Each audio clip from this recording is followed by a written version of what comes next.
For a very long time, I believed my happiness was very much dependent on my material possessions.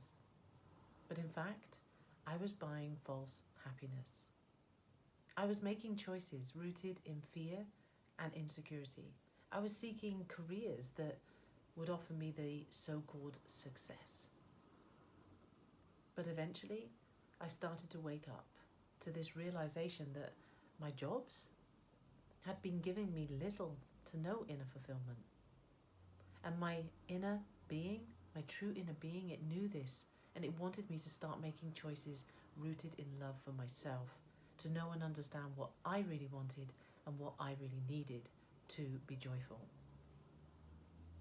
When we choose this for ourselves, we create a far stronger, more solid and expansive foundation for our lives than our ego self can ever provide us.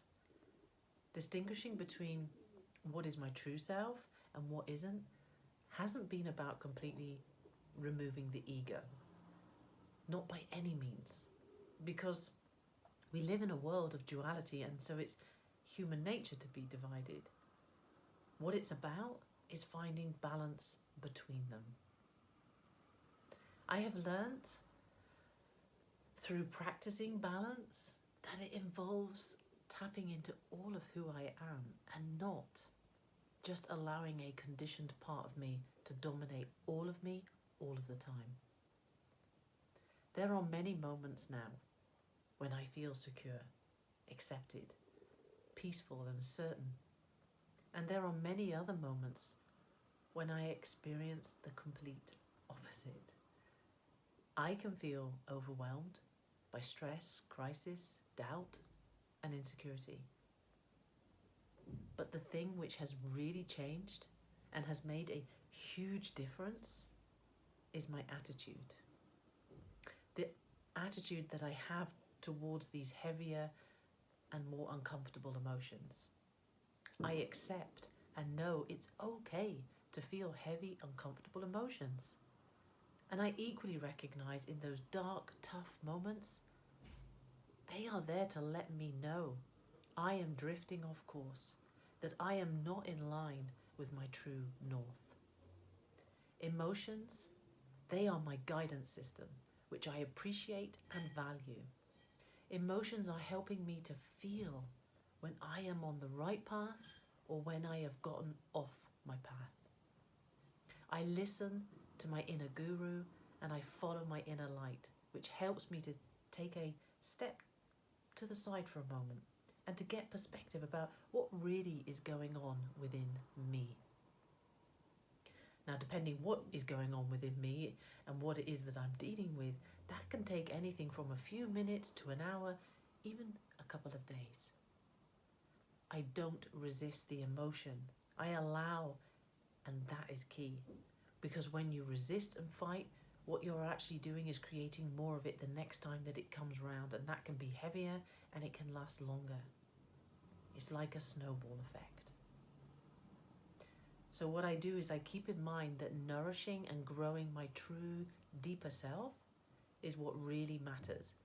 And so I persevere with doing the best that I can to let go of the false everyday self, to that conditioning that I have been exposed to and which I know is not who I am. And it's not easy. It's not an easy task. It doesn't always happen.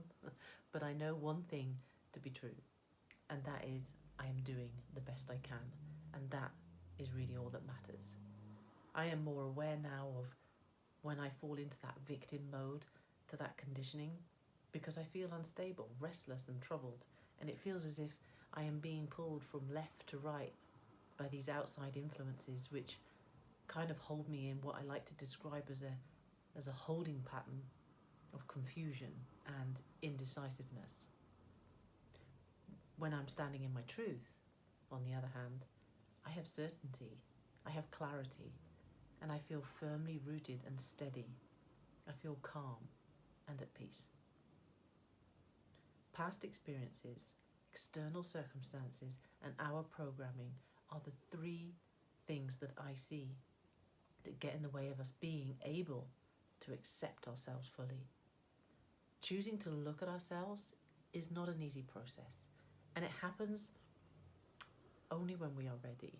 And as our awareness deepens and expands, our frameworks such as identities, relationships, careers, certain beliefs, all of those things that we had once given such meaning to in our lives, they begin to crumble and fall away.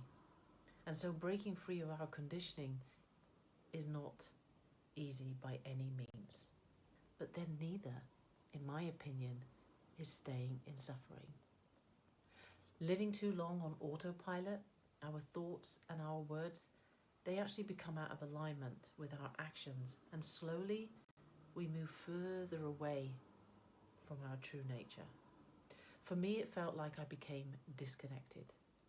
I would have moments in the day where I would ask myself questions like, how did I get to this point in my life? Is this it? Is this all my life is about? Or am I destined for more? Why does it feel like I'm disconnected from everything and everybody? Life at that point had become like a Groundhog Day, where nothing changes. Life was just something that happened to me. And gradually, the feelings of loneliness and emptiness and hopelessness, even anxiety, they increased, whilst the feelings of peace and comfort and strength and connection, they just felt more and more and more unavailable than ever. But on reflection, I can now see that this period of disconnection that I was in from the external world was about me reconnecting to my inner world, to my inner being. If this is the first of any of the videos from my Getting Emotionally Naked series, then I'd love you to just take a look at the others and have a listen, because that will give you a better understanding about my journey, which is a love journey. It's about moving from self-rejection to self-acceptance. So please like this video, and if you aren't already, then I'd love for you to subscribe so that you can keep up to date with more of the videos as and when I release them. Thank you for listening, and please remember to like, because it helps with the algorithm in YouTube to get my account more out there in the public. Thank you. Bye.